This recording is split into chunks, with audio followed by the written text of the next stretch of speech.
Olá, na aula de hoje nós vamos falar sobre Simple Past.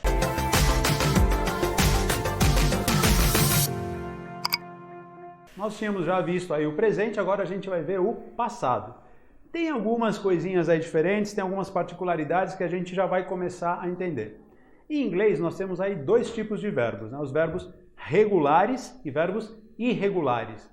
Fala, Hector, como é que dois tipos de verbos? Verbos não tem um monte? Tem um monte, mas a gente divide isso aí em famílias. Então, a família dos verbos regulares em inglês vai ter um tipo de conjugação no passado e os irregulares vai ter outro tipo. Como o próprio nome já diz, os regulares vão seguir uma regra, né? Eles vão ter uma regularidade. Então, olha que bacana, eu começo falando. O passado simples dos verbos regulares, vamos aí fazer um círculo para você entender, é marcado pelo sufixo ed. Então, quer dizer, quando eu for conjugar um verbo regular no passado em inglês, basta eu colocar ed e ele está todinho no passado.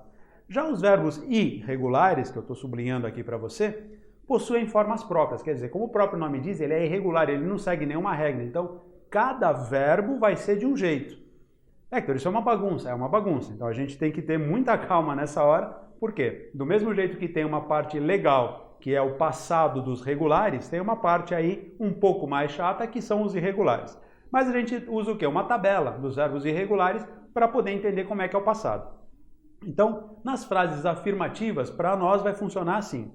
Sujeito mais passado do verbo mais complemento. Então, essa é a forma, né, o jeitão, aí é o esquema que a gente vai trabalhar com esses verbos no passado. Então, vamos dar uma olhada. Primeiro aqui, olha o exemplo. She broke her leg. Então, ela quebrou sua perna. Mas, Hector, se você falou que o verbo no passado ganha ed, por que aqui não tem ed? Porque quem ganha ed são os verbos regulares. Esse daqui, o verbo quebrar, é o verbo to break. É um verbo irregular, então ele fica broke.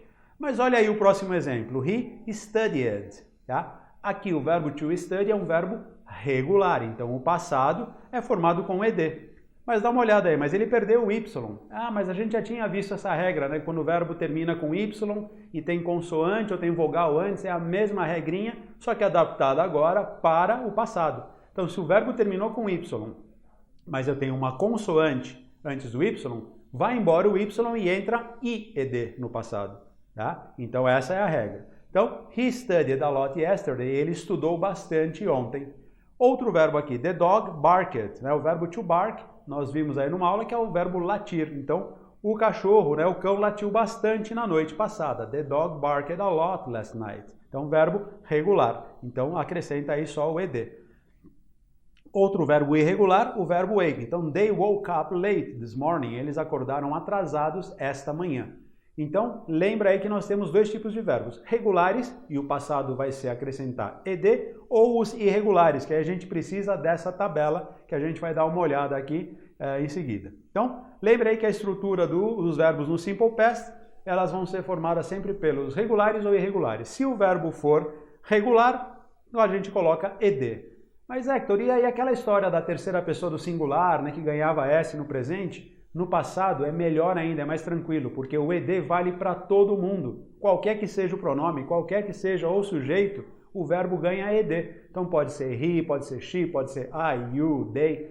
Passado é uma forma só. Essa é a grande vantagem do verbo no passado quando nós falamos de frases afirmativas. Tá? Então, beleza. Se for regular ou irregular, não varia de acordo com o sujeito, com o pronome. Só varia se ele for regular ou irregular. Isso que é importante para nós.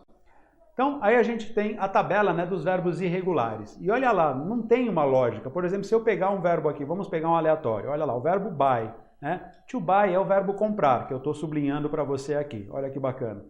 O passado desse verbo é bought. Olha lá, um O bem aberto, né? Bought. E ele tem uma outra coluna, né? Você percebe que essa tabela tem três colunas. O verbo no presente, né, ou no infinitivo, o verbo no passado e o verbo no particípio. Olha, Hector, mas por que é particípio? A gente vai usar esse particípio, né? Por exemplo, se eu falo em português, verbo cantar, o particípio é cantado, né? Viajar, viajado. A gente vai usar esse particípio para um outro tempo verbal que a gente vai ver numa próxima aula e mais para frente. Mas no nosso caso aqui, como nós estamos falando do passado, olha lá, o verbo buy vira bought. Não tem regra nenhuma, ele mudou completamente. Se a gente pegar um outro aqui, olha, o verbo vender, o verbo to sell, que eu estou colocando aqui as flechas. Sell vira sold. Então, os irregulares, cada um deles vai ser de uma forma. Então, não adianta falar, mas eu tenho que decorar? Tem que decorar. A gente tem que ver os verbos, né, que a gente usa mais, treinar bastante com a tabela, fazer algumas frases, né, ler em voz alta, para decorar. Uma vez que você decora, vai tranquilo.